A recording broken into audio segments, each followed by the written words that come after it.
Stand erect at the top edge of the mat with your feet together.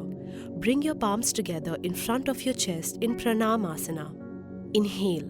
Raise your arms to the ceiling and arch your back as per your flexibility and come into Hasta Uttanasana. Exhale. Bend forward from your waist, keeping your back flat.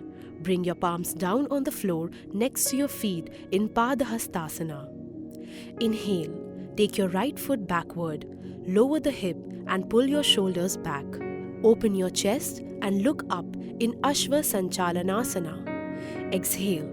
Take your left foot backward and come into the Uthit Chaturanga Dandasana. Make sure your shoulders are above the wrist and your entire body in slant position. Hold your breath and come into Ashtang Namaskarasana. Gently bring both your knees, your chest and chin down on the floor while keeping your hip above the floor.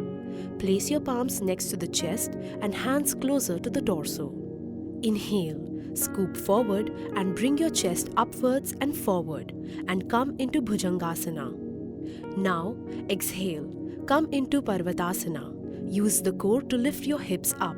Tuck your chin in towards the chest and try to touch your heels to the ground. Inhale. Come into the Ashva Sanchalanasana. Bring your right leg forward in between the hands. Lower the hips and look up. Exhale. Bring your left foot forward and try to touch your palms on the floor in Padahastasana. Inhale. Lift your arms up, lengthen the spine, arch your back and come into Hasta Uttanasana. Exhale.